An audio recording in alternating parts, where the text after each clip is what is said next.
Kay Joel, umaga pa eh. Oh. Maaraw pa sa'yo. Kasi nasa ibang bansa nga ako eh. Sige. Share muna tayo. Padami muna tayo ng viewers natin.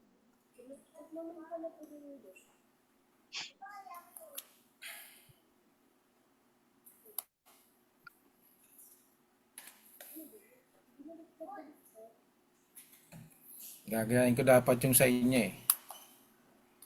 Yung sa inyo may sinag din, Pastor eh. Oh, pero hindi masyado. Yung sa'yo talaga, akala mo ano eh. Yung sa inyo bandang ano Yung niyan, sa'yo, akala bandang mo talaga. mga bandang hapon niyan. Itong akin umagang umaga pa to eh.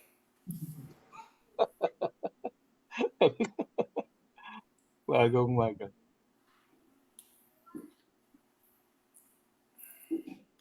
Ano. Habang nagpaparami tayo siguro ng viewers natin, no? Bati muna tayo. Unahan ko na, magandang araw. Okay, nakita ko yung araw ni Joel. Araw sa ating lahat. Mas maganda, ganun siguro bate, no? Hindi na magandang gabi kasi sa iba, hindi naman gabi. Sa iba, hindi. Anyway, magandang araw po sa ating lahat, especially dito sa mga regular viewers natin na sumusubaybay ng ating pong ah, program, no? Good afternoon, good morning, good evening, kung saan man kayo naaabot ng program natin. And welcome po ulit sa Grace Life Forum, kung saan wala tayong ibang pinag-uusapan kung hindi lahat ng mga bagay na merong kinalaman sa biyaya o sa kasunduang sinasa-ilaliman po natin. Okay? So sa mga church members po natin diyan sa Grace Life Church, Binyan, magandang araw sa inyong lahat. Share lang mga kapatid para marami ang maabot ng ating program. Okay? Good evening po. Okay, isang mapagpalang gabi sa lahat. Sabi nga sa ibang lugar naman ay araw ngayon. So, isang magandang gabi at magandang araw sa inyong lahat. Dito po kami muli with Brother Joel and Pastor Henry.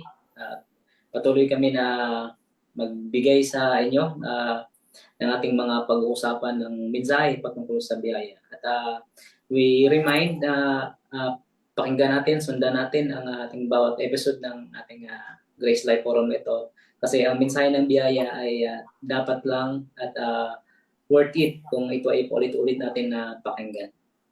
Magandang gabi po. Ito po si Brother Jerry ng Grace Life Church.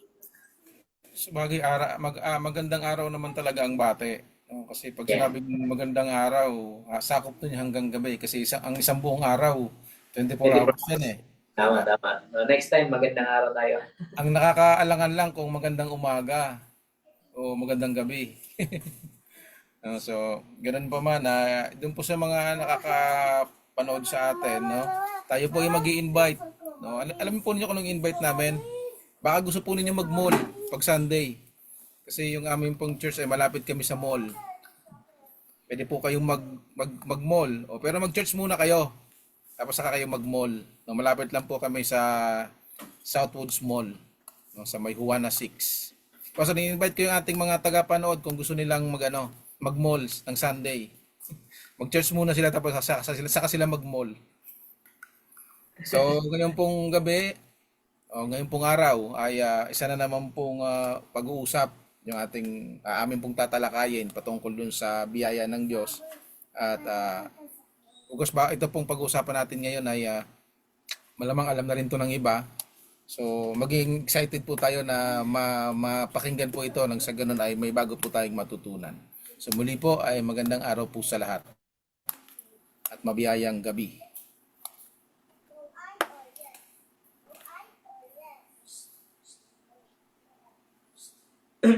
Parang nawala yung ni Pastor, ano? Yung isang nawala yung kanyang video. Tingnan natin, saglit lang yan.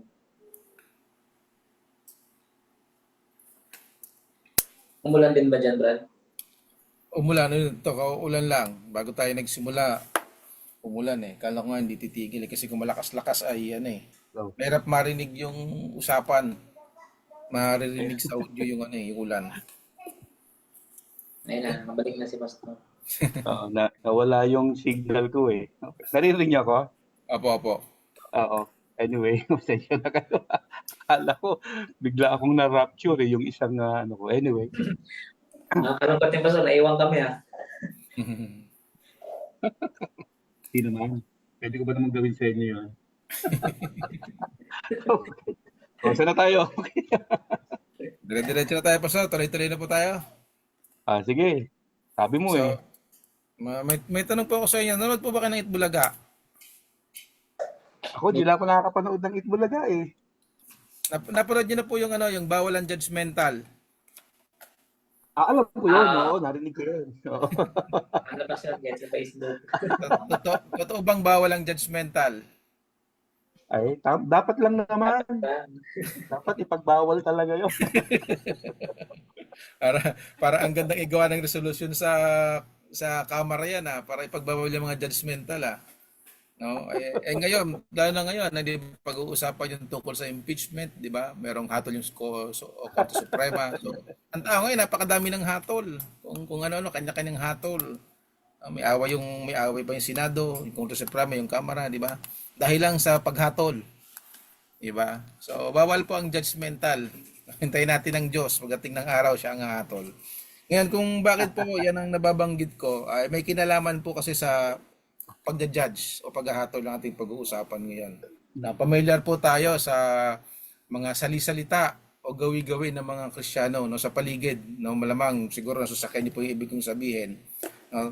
Tayo pong mga tao, diba? Para pong normal na okay, so excuse me po kasi yung aking biglang nag-low bat, kailangan ipasaksak yung mahal pa kaya yung baka nahugot yung aking baka bigla akong mawala dito Charger.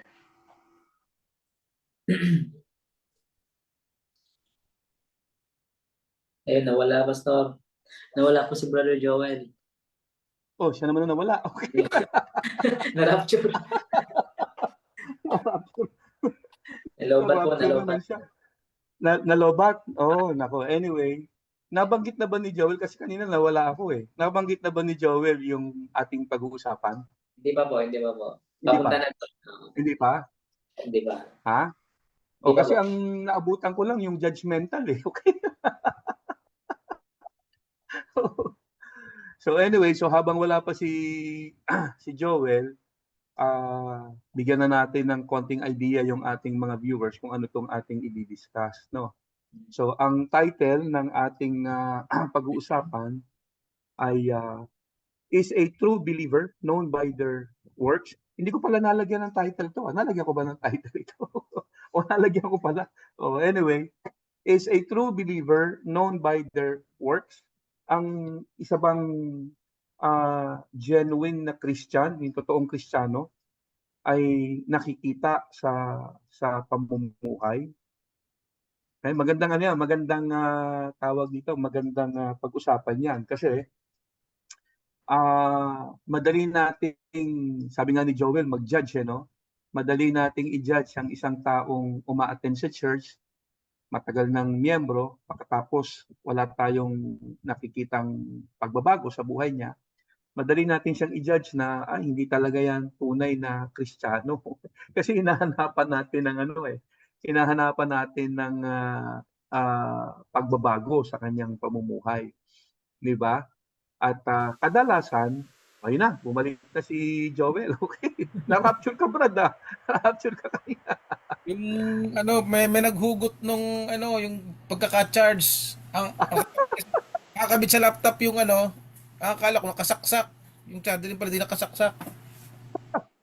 Anyway, sinimulan ko na yung introduction, bro. Isundan mo na lang. Tapusin ko lang yung binabanggit ko. So, ang title natin sa ating pag-uusapan ngayong gabi ay is a true believer known by their works. Ang totoo bang Kristiyano ay makikita sa kanyang pamumuhay. Kasi normal yan eh. Yan yung sabihin natin hinahanap natin sa isang taong nagki-claim to be a Christian, no? Kapag nakakita tayo ng isang taong matagal nang uma-attend sa church, pagkatapos wala tayong nakikitang parang pagbabago, madali natin siyang husgahan na hindi yan totoong born again eh. Ano lang yan, na attend lang yan.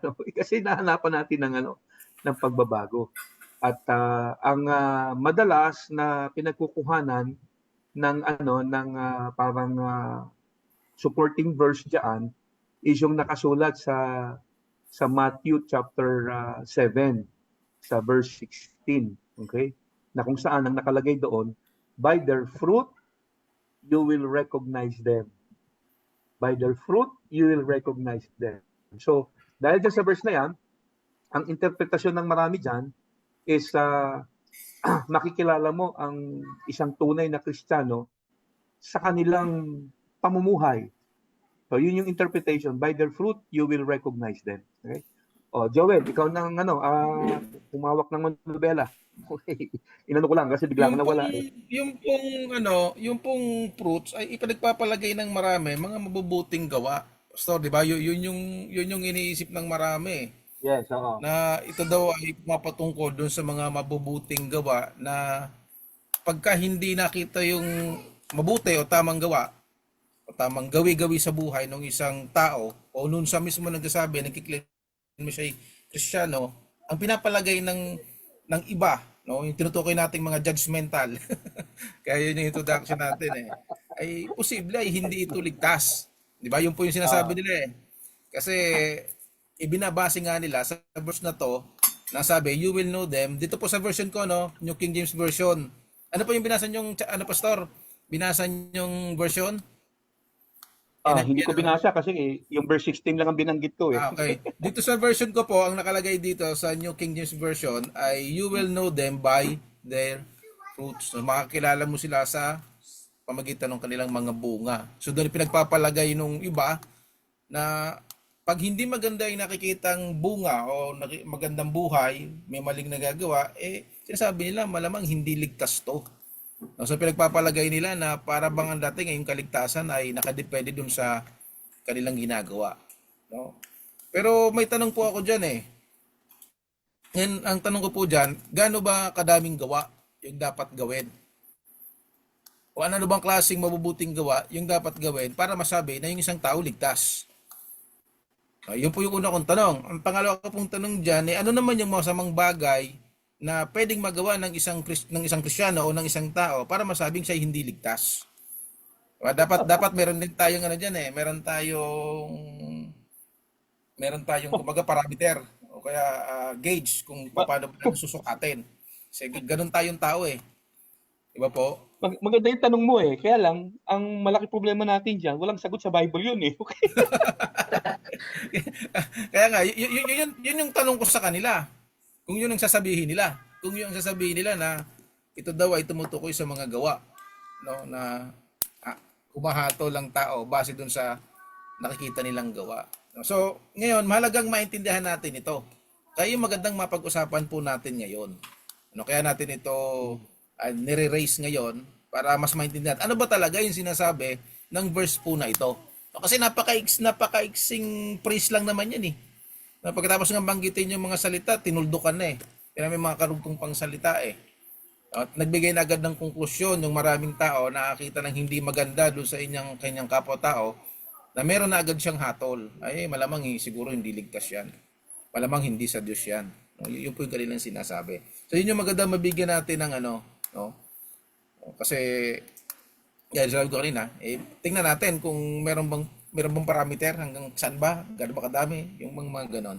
So Pastor, ano pong masasabi natin dito? Ganun po ba yung sinasabi ng talata o baka meron pa pong ibang ibig sabihin nito na hindi naintindihan ng marami? Sa unang tingin kasi, no, pag kinuha mo yung verse na yan out of context, ang una talagang maiisip mo is by their fruit you will recognize them. Ang maiisip mo talaga is you will know a Christian by their works. Ang ebidensya ng isang tunay na Kristiyano ay sa pamumuhay niya.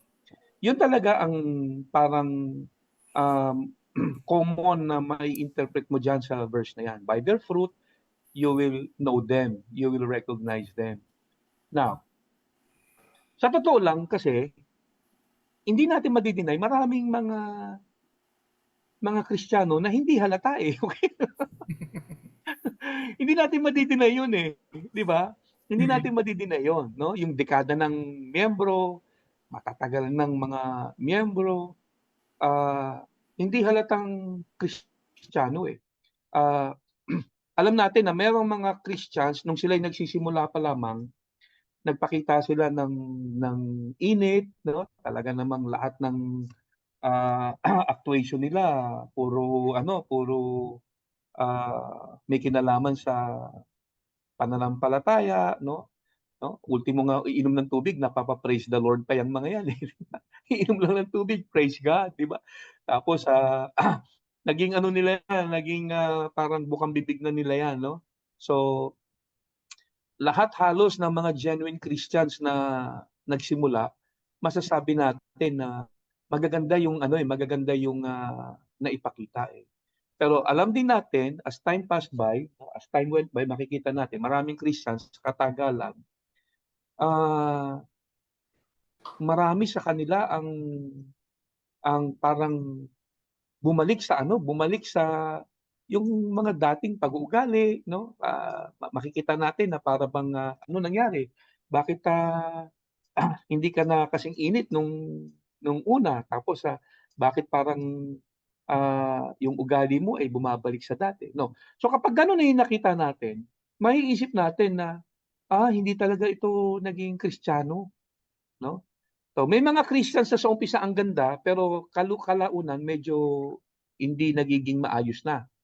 And meron din mga miyembro ng simbahan na simula't simula, umpisa hanggang dulo, parang walang pagbabagong nakita, ano? Hindi po yung mula nung nag-first timer sila, lumipas na yung ilang taon, parang wala kang nakitang pagbabago, parang gano'n pa rin sila.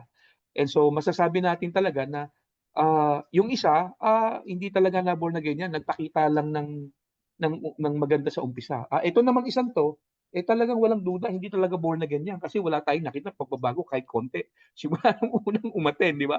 So marami tayo talagang makikitang mga Christians na ganyan, 'no?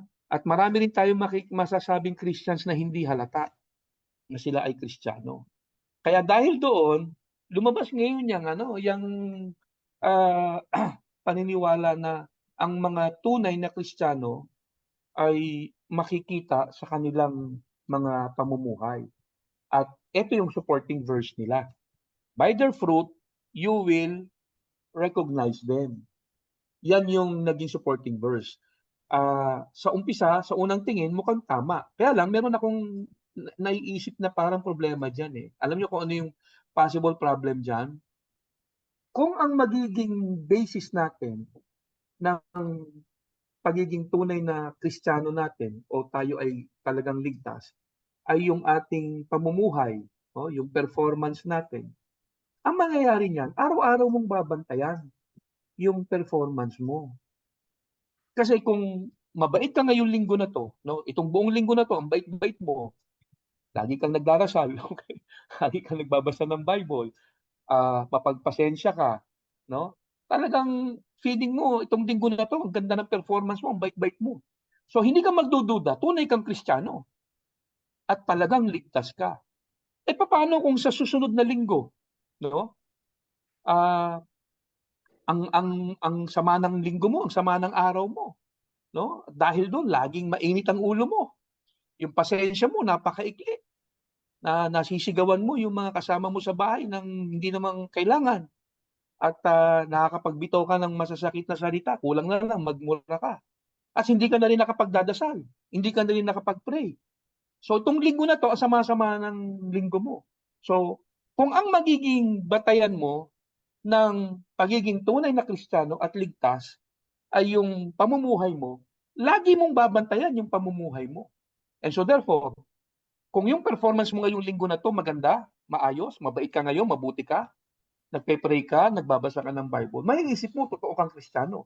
Paano kung sa susunod na linggo, ang sama ng performance mo, umiinit na lagi ulo mo, 'no, na napaaway ka, 'no, na nagalit ka, nakapagtanim ka ng sama ng loob. May mga Kristiyano nagtatanim pa ng sama ng loob, eh. Iba nga nagpi-preach pa, eh, di ba? Pero may sama ng loob, eh, di ba? So may mga taong gano'n. Ngayon kung ang basis mo ng pagiging tunay na Kristiyano, yung pamumuhay mo, magdududa ka ngayon, Kristiyano pa ba ako? Ligtas pa ba ako? Kasi etong linggo na to, may nakaaway ako. Sabi ng Bible, mahalin ko ang kaaway ko. Etong nakaaway ko na to hanggang ngayon, wag na wag mababanggit yung pangalan ni anino niya, ayoko makita. No? Tapos, ah, ang sama-sama ng loob ko ngayon. Sabi ng Bible, wag kang sasama ang loob, di maganda yon. Nakapagsalita ka lang hindi maganda, tapos hindi ka na nakapag-pray, hindi ka na nakapag-Bible, nakapag-Bible reading. So ano ngayon may isip mo? O baka hindi ako tunay na Kristiyano. Baka hindi ako talaga ligtas. So ang point ko, kung ang paniniwala natin diyan sa verse na yan, ang interpretation natin diyan sa verse na yan, in Matthew 5:17, ay, o Matthew 5:16, ay you will know them by their fruit. Kung ang interpretation mo diyan, you will know a Christian by their works, makikilala mong tunay na Kristiyano sa pamumuhay, malaki magiging problema natin. Kasi lagi mong babantayan yung pamumuhay mo. Lagi mong babantayan. Dapat lagi kang mabait para hindi mo pagdududahan na ligtas ka. Dapat walang araw na hindi ka sasablay. Nakuha niyo ibig ko sabihin? Aminin natin hindi. May mga araw na galit tayo minsan sa isang tao. Merong ginawa sa atin, nasaktan ka. Hindi ka makapagpigil. Kulang na lang, ipanalangin mo sana mamatay na tong taong to. Pero of course, hindi natin ginagawa yun. Pero maaaring na-entertain mo yun. Diba? Tapos, pag nakabalita ka na merong minalas ang buhay niya, nagiging masaya ka. Na alam mo namang hindi actuation yan ng isang tunay na Kristiyano. Pero na-entertain natin yun. Aminin natin hindi, maraming Christians na-entertain yun. So ang tanong, kapag ka ba nakaisip siya ng ganun, pagdududahan niya na siya'y tunay na Kristiyano. So yun yung danger. Ang danger dyan, kapag ka ang pinaniwalaan mo na ang interpretation dyan sa by their fruit, you will know them, ay you will know a Christian by their works, pagdududahan mo ang pagiging Kristiyano mo kapag ka may mga araw na ang pangit na ugali mo. Pag may mga araw na nagkakasala ka. So, yun yung punto ko dyan. May danger dyan. Mamaya, i-share ko siguro ng bahagya kung ano yung interpretation ko dyan. Pero para sa akin, yun yung isa sa mga dangers dyan. Tapos yung tanong mo kasi, Joel, ang hirap ng sagot dun eh. Wala akong makitang sagot sa Bible dun eh. Yung gaano karaming mabuting gawa ang kailangan kong gawin para mapatunayan ko na Kristiyano ko. At anong mga masasamang bagay ang pwede kong magawa para masabi mong hindi ako tunay na Kristiyano. Walang sagot sa Bible doon. Kasi Jerry, baka may sagot. Jerry, baka may makita. Nung binitawan ni Brad Joel yung tanong na yun, kanina pa rin ako nag-isip, wala rin akong makita eh. Pero yun nga, yung tanong na yun, pwede rin yun pagmumulan ng yung tanong ni Brad Joel, hanggang kailan ba? Ilan bang dapat na bad fruit ang magawa ng isang Kristiyano na may connect doon kung talaga bang siya ay ligtas o hindi? Ilan bang bad works, di ba? Sabi nga ni Pastor Henry, wala sa Bible yan, walang direktang sagot diyan. Dun sa pinag-usapan natin diyan sa binanggit ni Pastor kaninang verse, kung yun talaga po yung gagamitin natin na you will know them by their fruit, talagang lalabas. Yung binanggit kanina ni Brad Joel, marami tayong judgmental. Sabi nga ni Brad kanina, bawal judgmental. Ganun po talaga yung mangyayari. At hindi lang yun. Hindi lang yung kapwa natin Kristiyano o kung sino yung i-judge natin, maging yung ating sarili. Ma-judge natin kasi sabi nga ni Pastor kanina, magiging problema yun kasi pagdududahan natin yung ating kung tayo ba ay ligtas at hindi kasi araw-araw naman din tayong talagang sumasablay. May mga pagkakataon na talagang yung condition ng ating emosyon, ating isip. At of course, nandito tayo sa mundo na nandito pa tayo sa fallen world. Maraming mga factor na pwede talaga tayong mag-fall. Maraming mga dahilan na pwede tayong magkasala o kung anong magawa natin na hindi kaya-aya sa paningin ng iba. Kaya ngayon, ma-judge na tayo dahil dyan sa verse na yan. Dun sa isang verse na yan, ma-judge na tayo. Po ba? yung pag-judge, kung i-connect natin yung verse na yun doon sa salvation, siguro dapat po nating maintindihan na yung judgment ay hindi po natin yung trabaho. Hindi po tayo yung mag-judge kung kapwa natin o kung sino man yan, kung pasaway man yung taong yan. Hindi po natin dapat po malinaw, hindi natin yung trabaho. Ang Lord po ang mag-judge sa atin. Siya po yung tumitingin sa atin. Siya nakakaalam kung ang isang tao ay ligtas o hindi. Di ba sabi nga po sa Bible, ang salvation is only by faith. Diba? So bakit ngayon gagamitan natin yung verse na yan para sa i-correct natin sa kung ligtas ang tao at hindi.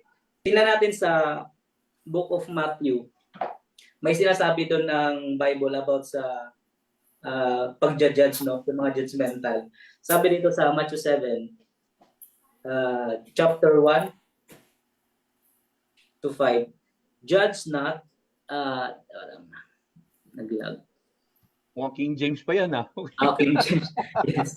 Practice natin. Basta mga ganyan ang banat, King James yan. Judge not, that you be not judged. For with what judgment you judge, you will be judged. And with the same measure you use, it will be measured back to you.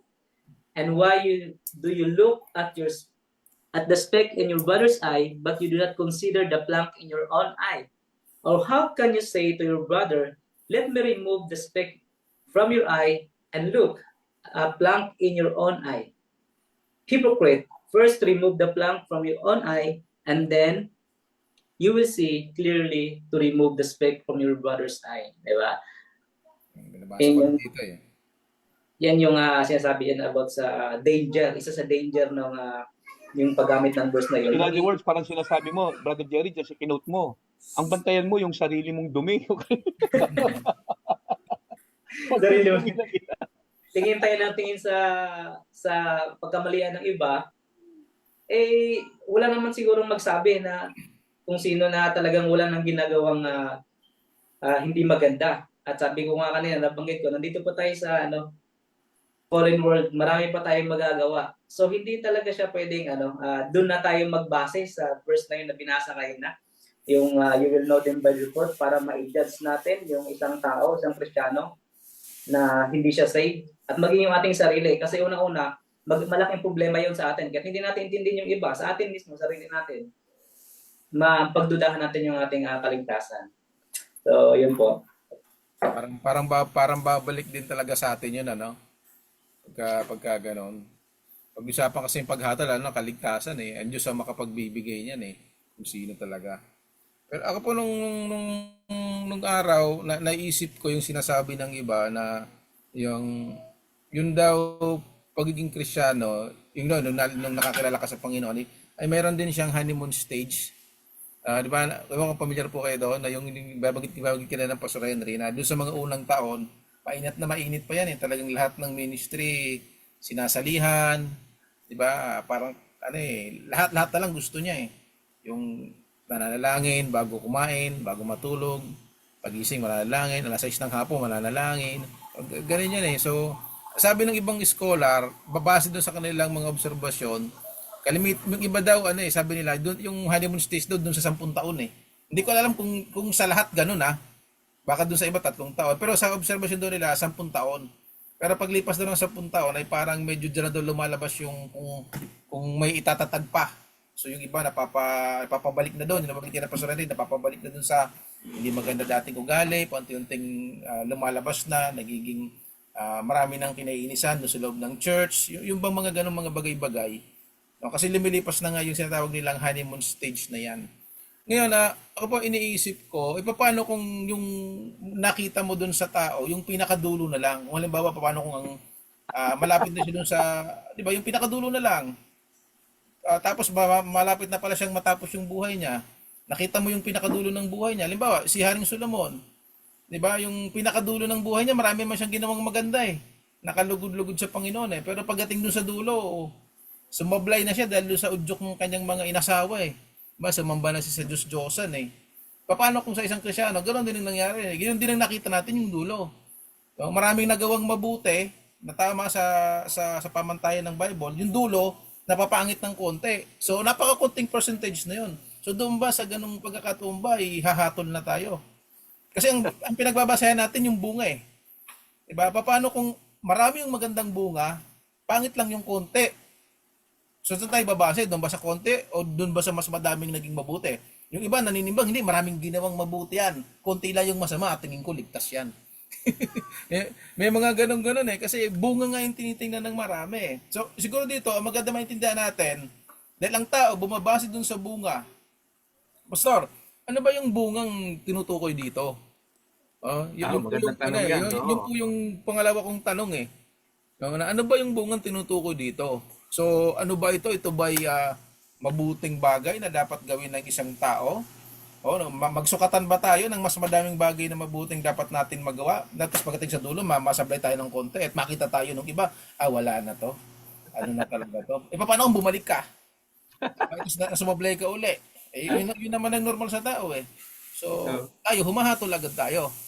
No? So, ang maganda, may alaman natin, ano ba yung bunga talaga dito? Kasi tayong lagi tayo nakatingin sa bunga. So, yun yung magandang paunawaan po natin. So, Pastor, ano po ba ito? No? Yung pagkakabanggit ng bunga dito. Yun sa yung unang hindi tingin natin. kasi, no, gaya ng nabanggit ko kanina, sa unang tingin, yung fruit diyan ay parang lumalabas yung pamumuhay ng isang tao. Kasi by their fruit, you will know them. Yun ang sabi ng verse eh. By their fruit, you will recognize them. So, madali talagang isipin agad-agad na parang ang sinasabi diyan sa verse na yan ay sa pamumuhay ng isang tao, makikilala mo siya. So kung siya ay tunay na Kristiyano or hindi, no? So yung fruit diyan lumalabas, common interpretation ng marami ay yung works. Kaya nga a Christian will know by their works. By their fruit you will recognize them. Pero ang kagandahan kasi dito, buti na lang pinakita ni Lord yung buong context niyan. May mga nauna siyang sinabi. Kasi otherwise, may isip talaga natin kung wala siyang unang nasabi na talagang yung fruit diyan ay kumakatawan sa ating pamumuhay. No, kung walang naunang sinabi si Lord at yan lang verse na yan yung ating babasahin at yan lang yung sinabi niya, by their fruit you will know them, talagang maiisip mo na parang sinasabi ni Lord, a Christian will known you will know a Christian by their works. Ganun talaga ang maiisip natin yan, no? Pero buti na lang merong mga naunang sinabi si Lord na nagpakita sa atin na kung ano talaga yung ibig niyang sabihin diyan. Meron siyang mga naunang sinabi sa mga naunang verses. Basahin ko lang. Etong sabi ni Lord. Sa verse 15, bago siya nag-verse 16, etong sabi niya. Beware of false prophets who come to you in sheep's clothing, but inwardly they are ravenous wolves. You will know them. Yung them dito na tinutukoy ay hindi Christians. You will know them, yung them dyan, referring to the false prophets in verse 15. You will know them by their fruit. Kasi nga, pag yung verse lang na yan na kinuha natin, you will know them by their fruit. Ang interpretation ng marami, you will know a Christian, a believer, by their works. Pero, since may mga naunang sinabi, ang tinutukoy ni Lord dito na you will know them are the prophets, yung false prophets. At paano daw natin sila makikilala? By their fruits. Now, ano yung fruit na tinutukoy ni Lord dito? Now, para hindi tayo magkaroon ng hula-hula kung ano yung fruit na tinutukoy ni Lord dyan, mag cross-reference tayo saglit. In the book of Matthew pa rin, pero sa chapter 12 tayo, sa verse 33 to 34, itong sabi ni Lord, either make the tree good and its fruit good, or else make the tree bad and its fruit bad. For a tree is known by its fruit. So same yung idea, di ba? A tree is known by its fruit. You will know them by their fruit. Sabi ni Lord dun sa Matthew 5 o Matthew 7. Tapos sa verse 34, Brood of vipers, how can you, being evil, speak good things? For out of the abundance of the heart, the mouth speaks. So dito sabi ni Lord, a tree is known by its fruit. Makikilala daw ang puno sa kanyang bunga. And then sabi niya, out of the abundance of the heart, the mouth speaks. So ano yung fruit na tinutukoy ni Lord dito? Na by the way, sino ba ang kausap ni Lord dito sa mga verses na to? Ang kausap niya dito, pag tinignan mo, yung mga Pharisees. Now, anong uri ba ng tao ang mga Pharisees during the time of Christ? Eh pag tinignan mo sa Bible, yung mga Pharisees, they are the best people in Israel. Mga ano to mga sumusunod ito strictly sa kautusan. Sila ay talagang mga law-abiding citizen. Sumusunod sila sa kautusan. Now, ano yung fruit na tinutukoy ngayon ni Lord na sinasabi niya, fruit ng mga Pharisees na ito? Most likely, hindi yung works. Okay? Kasi meron siyang nabanggit na out of the abundance of the heart, the mouth speaks. So yung fruit na tinutukoy ni Lord dito ay hindi works, kung hindi words. Makikita natin yan na nung sabihin niya na out of the abundance of the heart, the mouth speaks. You will know them by their fruit. Tapos out of the abundance of the heart, the mouth speaks. Now going back to sa false prophet, nang sabihin ni Lord, by their fruit you will recognize them. So yung fruit na tinutukoy niya is yung lumalabas sa bibig nito mga prophets na to. Ano ba lumalabas sa bibig nito mga prophets na to? Yung kanilang mga teachings, yung kanilang mga aral. So therefore, yung sinasabi ni Lord dito na fruit, you will know them by their fruit, hindi yung makikilala mo ang Christian sa kanyang pamumuhay. Kung hindi, referring to the false prophet, makikilala mo sila by their false teachings. Kasi yung mga teachings ito, mga false prophet na to, hindi naman nakakapagpalaya. No? Yung mga religious leaders, yung mga teachings nila, hindi naman nakakapag-liberate ng isang tao. Kung hindi, nagpapaalipin pa nga. So, walang kapayapaan yung kanilang mensahe. Puro condemnation yung maririnig mo. So, ito yung context niyan. So, walang basihan yung sinasabi ng marami na you will know a Christian by their works, na ang ginawang supporting verse is itong Matthew chapter 7 verse 15, na you will know them by their fruit. Kasi yung tinutukoy ni Lord dito ay yung mga teachings ng mga false prophets. So yung fruit dito at yung them dito, you will know them, yung them are the false prophet, at yung fruit, yung teachings ng false prophet. Okay? Hindi yung pamumuhay ng mga Kristiyano. I-clarify lang natin ng konti. Hindi natin sinasabi na okay lang sa mga Christians yung hindi mamuhay ng tama. Hindi natin sinasabi na since hindi natin pinaniniwalaan na ang tunay na Kristiyano ay makikilala sa pamumuhay, hindi ibig sabihin nun, okay lang sa atin na kahit na hindi maganda ang pamumuhay. Hindi natin sinasabi yun. Of course, gusto natin, lahat ng mga Christians, especially sa simbahan natin, yung mga members natin, of course, gusto natin, lahat ng mga umaattend sa atin, may pagbabagong buhay na nagaganap. Gusto natin lahat yun. Gusto natin lahat ng mga member natin nakakaiwas sa kasalanan, namumuhay ng matiwid, yun ang gusto natin.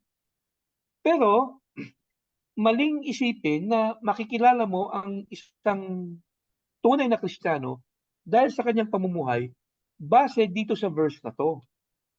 Kasi itong verse na to ay hindi patungkol doon sa makikilala mo ang isang tao ang isang Kristiyano sa kanyang pamumuhay. Itong verse na to ay tumutukoy doon sa teachings ng false prophet. So yung fruit na tinutukoy diyan, yung teachings ng mga false prophet, kasi sila yung them diyan. By their fruit you will recognize them. Yung them are the false prophet at yung fruit yung teachings nila. So yun ang diyan, yun yung tamang interpretation diyan sa verse na yan.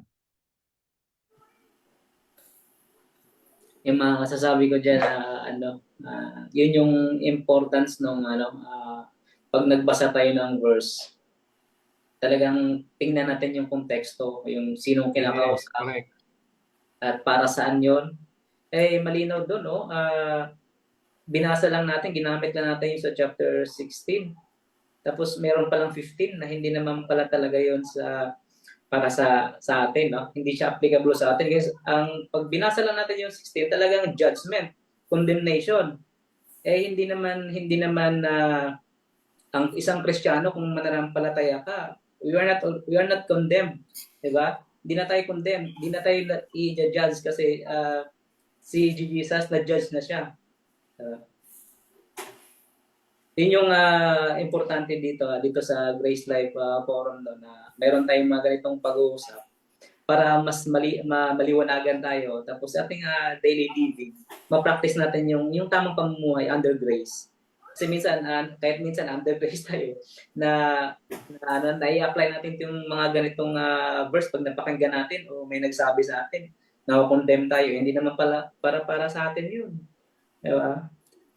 Pero maganda sa ano, brad, ano ko lang ulitin ko lang. Maganda sa isang Kristiyano na talagang merong pagbabagong buhay. Kasi otherwise, talagang pagdududahan mo rin sa isang banda Okay? Pero siguro since nakita natin na ang interpretation dito sa verse na to hindi naman pala makikilala ang Kristiyano sa kanyang pamumuhay, maghunos dili tayo sa paghusga sa mga kapatiran na medyo hindi natin nakikitaan ng sabihin nating maayos na pamumuhay.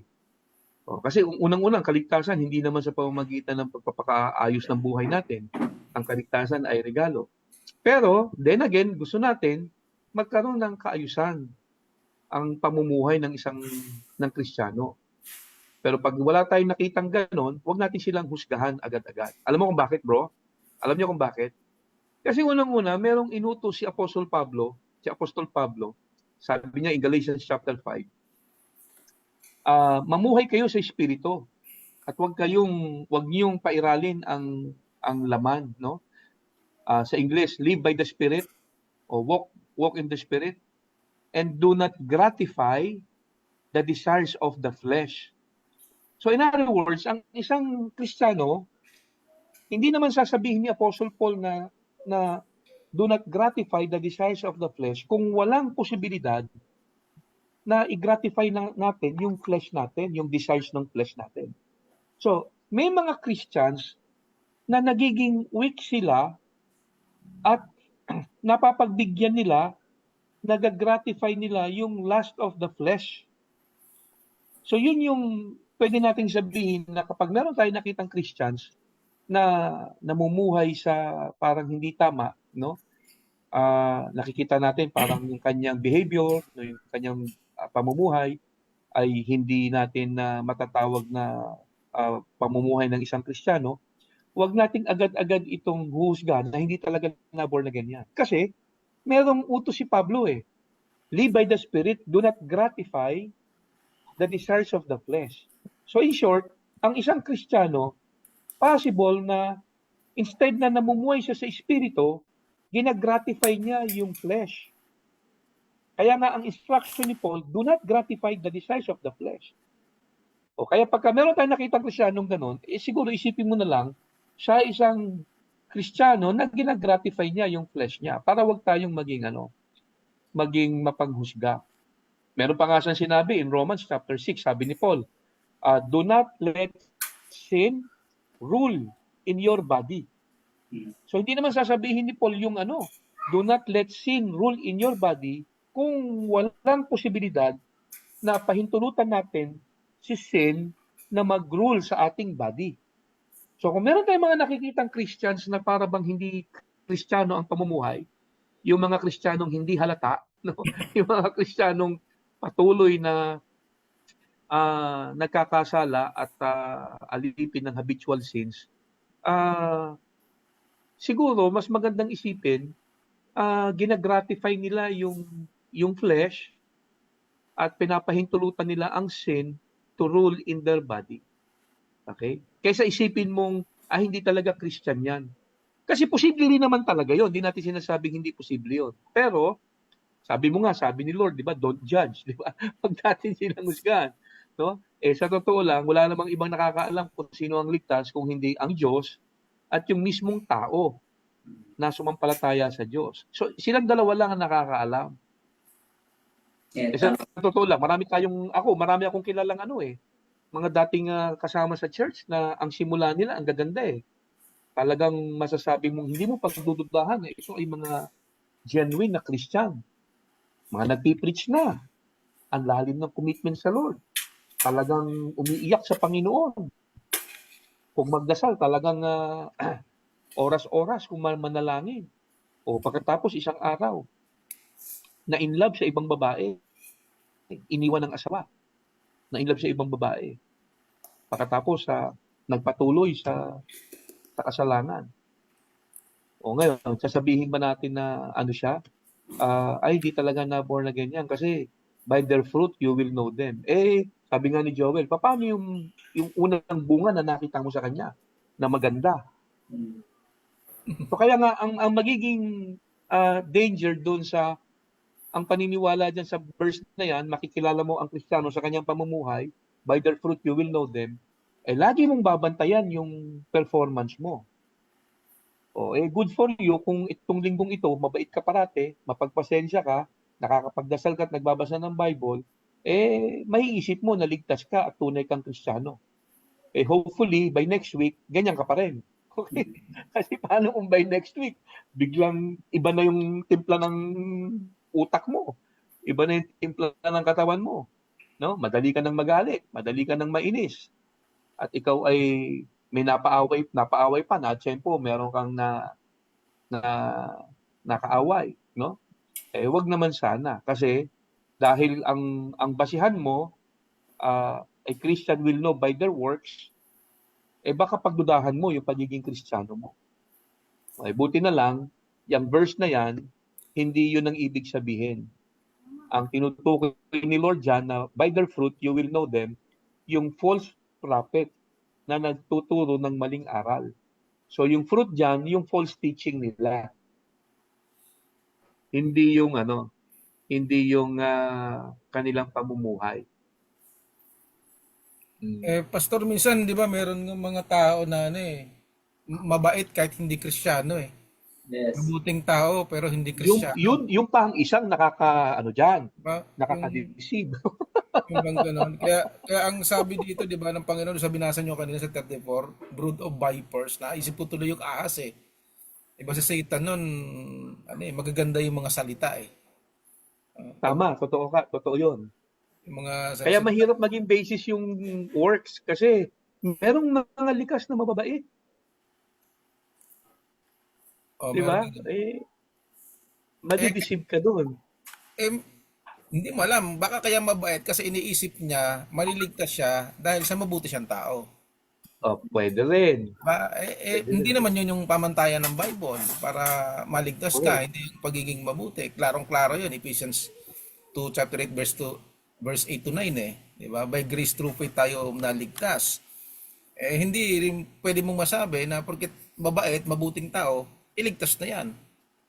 Hindi sasapat Yes. yung argumentong ganon. Hindi mo pwedeng masabi. Kasi kung ibabase natin sa mga sinasabi ng Apostol Pablo, kulang, kapos yun.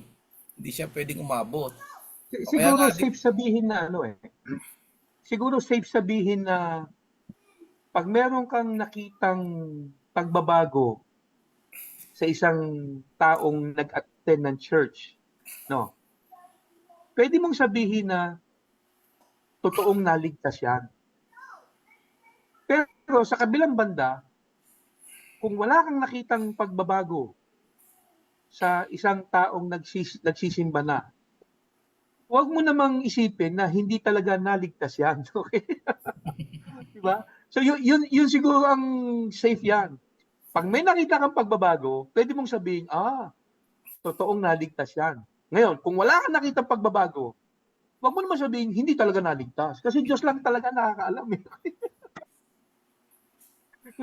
Ngayon, on our part, para hindi tayo pagdudahan ng mga kapatiran ng ibang Kristiyano, umayos tayo.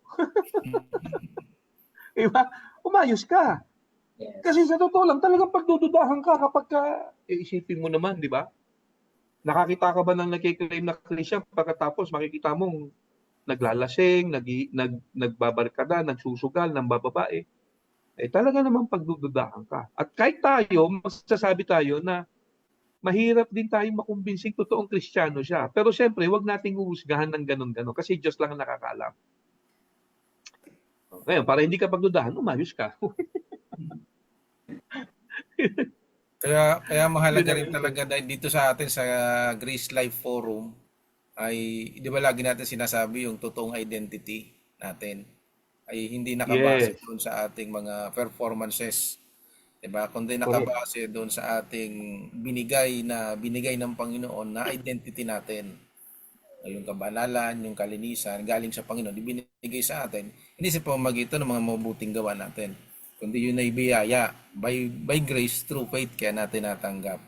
Kaya hindi natin pwedeng kumbaga tanggapin lang na sa pamamagitan ng mga gawa ay makikita mo na yun yung bunga para masabi mo natin niligtas talaga yung tao. Pero of course, maganda na maintindihan din natin sinasabi ng Pastor Henry na maganda rin na makita na nagbubunga rin tayo. No? So para maging balanse din yung mga bagay-bagay. Pero ganun pa man ay wala pa rin sa atin yung paghatol kung sakaling wala tayong makitang magandang bagay doon sa isang tao. Ano? Iniisip ko pa nga, Pastor, yung ano ba, yung mga Buddhist, sila yung mga ano eh. Hindi kaya mas sila yung Robert. Kristiyano. Kasi sila yung pinakamabait eh, sabi ng mga vlogger eh. Yung mga vlogger na naglalakbay na Sila yung sinasabi nila. mababait. Tapos meron pa akong narinig na balita dati na sabihan lamang daw si Buddha si Jesus Christ eh. Kasi mabait daw ng mga Buddhist eh. So nagkaroon pala ng confusion. Ano? So ba't ba tayo napunta doon? So, ganun po. Kasi No? meron kasing image ang mga Christians. Siguro nasa pagtuturo na rin kasi ito. Madalas kasi itinuturo ng mga preacher sa mga simbahan is kung tunay kang Kristiyano, no? Sumusunod ka sa Panginoon. Kung tunay kang Kristiyano, i-give up mo na yung mga bisyo mo, no? Kalimutan mo na yung mga ginagawang hindi tama, no? And so dahil doon, na-entertain tuloy kapag ikaw ay hindi nakakasunod doon sa pangangaral na yan, hindi ka totoong Kristiyano. Tapos ito nga yung gagamiting verse. By their fruit, you will know them. Kaso merong context eh. Merong naunang sinabi si Lord tungkol sa false prophet. So, ang tinutukoy ni Lord na you will know them by their fruit, yung false prophet, hindi mga Christians, hindi yung mga believers na makikilala sa pamumuhay. So, yung teachings ng false prophet, yung tinutukoy. So, hindi pwedeng gamitin tong verse na to prove na ang Kristiyano makikita mo sa pamumuhay. But then again, pwede nating sabihin na kapag ang isang tao o isang Kristiyano ay nagpakita ng magandang pamumuhay, pwede mong sabihin na, oo, sigurado ako born again yan. Pero kung wala kang nakitang pagbabago sa kanya, sabi ko nga, wag mo namang husgahan kagad na hindi talaga na born again yan. Kasi si Lord lang naman ang nakakaalam kung sino ang na born again at hindi. Huwag nating hanapan ng pruweba na good works. Kasi pag hinanapan mo ng good works, hindi may iwasan, maikakabit mo ang good works sa salvation. Kasi pag wala kang nakitang good works sa kanya, isipin mo, hindi talaga siya ligtas. So ano lang kaligtasan mo ngayon? Faith plus good works. Nadagdagan na. Ganun lalabas yan pag hinanapan mo ng good works. Ang At tendency ng pastor, kung no? yan ang magiging batayan mo, sige bro, Hindi, sige, tuloy mo, pastor. sige bro. Hindi, At ang magiging batayan mo kapag pinaniwalaan mo yung interpretation na yan ay ang pamumuhay mo makikita ang pagiging tunay na Kristiyano, talagang nakakapagod yan kasi lagi mong babantayan yung pamumuhay mo eh. Yes. At magdududa ka kapag ang performance mo hindi naging maganda. Diba? May isip mo, Kristiyano pa ba ako? Ligtas pa ba ako? Kaya may mga Kristiyanong naniniwala dun sa ang kaligtasan nila on and off eh. Pag nakagawa ng tama, ligtas sila. Lunes, ligtas sila. Martes, hindi. Miyerkules, ligtas na naman. Huwebes, hindi uli. Okay? So, bakit?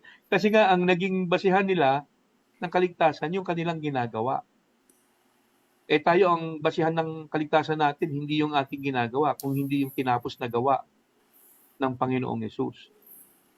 Yun yung ating pinagtitiwalaan, hindi yung gawa natin. Yung ginawa ni Jesus para sa atin. Siguro, Diba? So maganda ang tamang pamumuhay, pero wag natin gawing basis yan. Sige bro. siguro ang tendency ng pastor, siguro dapat mag-ingat din tayo pag bibitaw tayo ng mga ganun bang pangungusap. Oh. Hindi ko sasabihin na hindi tayo Kristyano, hindi tayo hindi ligtas. Pero dapat siguro ingatan din natin. No? Kasi may tendency na pagka ganun ang kaisipan mo, malamang nadaya ka ng false prophet. Mhm. Nakakuha niyo po yung punto. Yung may tendency na nadaya ka ng false prophet. Kasi ang false prophet, ganun lang din naman ang tinuturo. Diba? Na dapat makita sa gawa. Mhm. Pag ganun ang hindi sila nagbibigay ng diin doon sa ang pananampalataya, ang kaligtasan ay ang Diyos lang ang Diyos lang ang siyang nakakaalam at by grace through faith. Ang false prophet, ang tinuturo nila, ang kaligtasan sa mabuting gawa. Diba? So Correct. kung tendency, pag ang kaisipan mo ay gano'n, dapat makita sa gawa, posible, nadadaya ka ng false prophet. So, alam ang tawag mo doon sa nagtuturo ng hindi tama? False prophet. Edi false. False teacher. Oo. False teacher. O dito, ang pinag-uusapan dito, false prophet yung sinasabi ng Panginoon. Oo. Yun yung kanilang inaano doon Kasi yun din naman ang pamantayan ng mga kailangan puro mabubuting gawa Yung kasi tinitingnan ng mga Pariseo. Kaya doon sila binabanatan, no? At yun yung sinasawatan ng Panginoon sa kanila. So sa atin, Correct. siguro dapat i-review din natin yung ating sarili kung yun yung ating yung ating pananaw no sa mga kapwa natin, lalo na pagka-Kristiyano. Hindi nagki-claim tayo na Kristiyano tayo. Tingnan din natin yung ganung bagay. Baka mamaya yung ating pananaw pagdating doon sa usapin patungkol sa kaligtasan, dahil ang kaligtasan ay hindi na sa pamamagitan ng gawa. So kung matatanim sa isip natin ay ganito, may tendency na baka na tayo ng false prophet. Kasi hindi yun yung tamang sinasabi ng Biblia. So, Brad Jerry, baka may dadagdag ka. Oo, kaya ano naman tayo, malapit na rin tayong magtapos. Ano lang siya, masasabi ko lang sa haba ng ating pinag-usapan, malinaw naman na using dun sa verse na yon na naging dahilan para tayo ay ini-examine natin yung gawa ng kapwa Kristiyano o ng tao para ma-determine kung siya ba ay talagang Kristiyano o siya ba ay ligtas. So, naging malinaw na hindi yun dapat. Pero hindi na nga natin sinasabi na okay lang na gumagawa pa rin yung isang Kristiyano ng mga maling gawa. Pero hindi natin inaayunan yon kasi pag Kristiyano tayo, dapat na tayo, maging maayos tayo, mabuti. Ayusin natin yung ating buhay para maging tayo sa iba, model tayo sa iba. Siguro dapat lang nating maintindihan na yung pag-judge ay hindi natin trabaho, yun ay trabaho ng Lord.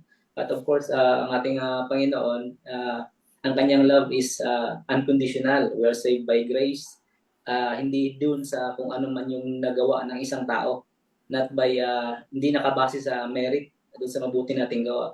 Kaya tayo, ang part natin, hindi mag-judge, kundi pamamuhay lang ng isang Kristiyano under grace at yung pag-judge, yung pag-examine ng mali na iba, ibigay natin yung credit, hindi natin yung trabaho. Yun po. Yun. Ito sa akin, pagtatapos na po ito, aking mga masasabihin, lagi tayong magdala ng salamin. Tama. kasi ano yan di ba? Yung mga kalimitan nagbibitaw ng mga ganong salita, yan ay low mindset Diba? Hindi yan ang mindset ng mga nasa grace ano ba yung law, di ba? Yun ay mirror na makita mo yung sarili mo. Kapag ang laging makikita yung ginawa ng iba, dapat makita mo rin yung ginawa mo. Ngayon, pag tinignan mo naman yung ginawa mo at ang basehan mo, maliligtas ka sa magitan ng mabuting gawa, hindi rin naman tama yon. No? Kundi, kung ang paniniwala mo naman ay maliligtas sa magitan ng biyaya, dapat ganun mo rin titignan yung kapwa mo. Na hindi siya ligtas na pareho mo dahil sa gumawa siya ng mabubuting bagay na napakadami. Kundi siya ay ligtas o kung maaring ligtas siya, ay dahil sa nananampalataya sa Panginoong Kristo. So dapat maging patas lang din yung ating pagtingin, no, sa bawat Kristiyano. No, na kung tayo man din ay tingnan natin sa sarili natin na nagkakamali din tayo. Paano kung tayo naman din yung hatulan at pag-isipan ng iba na hindi tayo ligtas? Diba? Kaya doon po yung tingnan natin doon sa ganong pananaw. So nawa po, mayroon po tayong napulot at naintindihan natin base po doon sa mga paliwanag ng ating pong mga kapatid, no? Brother Jerry, Pastor Henry, no, yung ating pong napag-usapan ngayon at nakapagbigay po ng linaw sa atin yung verse natin pong napag-usapan. Okay, so hanggang sa mga susunod pa pong linggo na tayo po ay mag-aaral na naman patungkol sa biyaya ng Panginoon. So muli po, magandang araw po sa lahat at mabiyayang gabi po sa inyo. Yun, magandang gabi ulit sa ating lahat mga kapatid. And sana itong ating naging topic ngayong gabi, naging blessing ulit sa ating lahat. So naging malinaw na sa atin na ang pamumuhay natin bilang mga Kristiyano, dapat lang na mamuhay tayo ng maayos. Pero wag nating isipin na diyan natin gagawing batayan na tayo ay tunay na ligtas. Kasi hindi tayo naligtas by performance. Okay? So magandang gabi ulit sa ating lahat mga kapatid. See you next time. Stay safe and stay blessed. Ingat kayong dalawa.